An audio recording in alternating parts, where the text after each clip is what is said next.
डभोई के चाणोद से एक खबर सामने आ रही है, जहां पर महासूद सप्तमी मनाई गई। नर्मदा जयंती को मनाते हुए वहां पर सुबह से ही विभिन्न तरह के धार्मिक आयोजन हुए। शाम के वक्त नर्मदा मैया को चुन्नी भी अर्पित की गई। दीपदान, महाप्रसादी समेत के कई कार्यक्रम भी आयोजित हुए।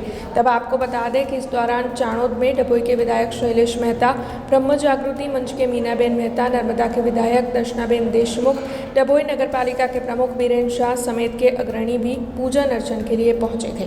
માતાજીનો નર્મદા માનો આજે પ્રાગટ્ય દિન શાસ્ત્રોમાં કહેવાય છે કે 7 કલ્પથી નર્મદામાં પ્રગટ થયા છે। એક કલ્પ એટલે હજારો વર્ષ એવું કહી શકાય। એટલે કેટલા વર્ષો થયા તો કોઈને ખબર નથી, પણ માં નર્મદાની અસીમ કૃપા છે। ગંગામાં નાહવું પડે, યમુનામાં તર્પણ કરવું પડે, પણ માં નર્મદાના તો દર્શન માત્રથી પાપો ધોવાય છે। ત્યારે નર્મદા તટના રહેવાસી તરીકે પણ આનંદ થાય અને નર્મદાજીને છેલ્લા 7 વર્ષથી અહીંયાના ધારાસભ્ય તરીકે 7 વર્ષથી નર્મદા પ્રાગટ્ય દિનને નાવિક મંડળ દ્વારા અહીંયા યજ્ઞ કરવામાં આવે છે, આરતી કરવામાં આવે છે, માતાજીના નામની કેક ધરાવવામાં આવે છે।